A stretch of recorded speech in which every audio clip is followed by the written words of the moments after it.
Boris Johnson has confirmed his intention to strike an interim agreement with the EU to resolve an ongoing Brexit dispute, but also insisted he remains ready to deploy the nuclear option if necessary. In a letter seen by Daily Express, the Prime Minister, who has handed responsibility for Brexit negotiations to Foreign Secretary Liz Truss after the resignation of Brexit Minister Lord David Frost on Sunday, admitted talks over Northern Ireland were not close to reaching a resolution. He said, "As things stand, neither Northern Ireland nor the UK more broadly gets any say on the way EU legislation is imposed on Northern Ireland. Unfortunately, the negotiations are not yet close to delivering outcomes which can genuinely solve the problems presented by the protocol." Dr. Timothy Bradshaw, a constituent who wrote to the Prime Minister to put him on the spot over the Northern Ireland Protocol, the mechanism which seeks to prevent a hard border on the island of Ireland by leaving Northern Ireland in the EU's single market for goods, said the response has left him concerned Mr. Johnson was ready to cave in and abandon Brexit completely.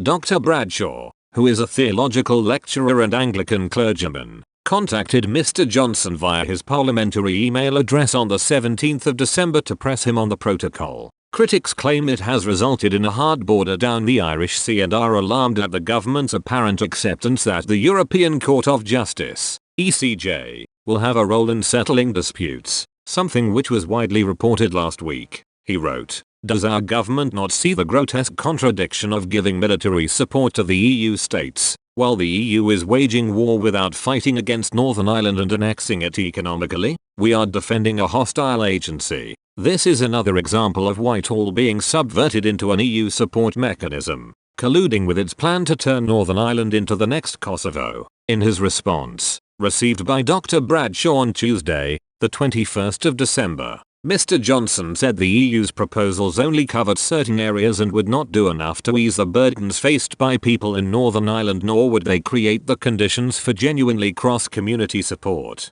He added, "Our preference would be to reach a comprehensive solution dealing with all the issues. However, given the gravity and urgency of the difficulties, we have been prepared to consider an interim agreement as a first step to deal with the most acute problems, including trade frictions, subsidy control, and governance." Mr. Johnson said, "I fully accept that such an agreement would still leave many underlying strains unresolved, for example, those caused by diverging UK and EU rules over time. It would therefore be inherently provisional in nature and would accordingly need to include mechanisms for addressing outstanding issues and resolving new concerns as they arise." The UK had proposed a number of possible ways forward, but had not so far been able to make progress even on what the core elements of an interim agreement might be, Mr. Johnson explained. He continued, "It is disappointing that it has not been possible to reach either a comprehensive or worthwhile interim agreement this year.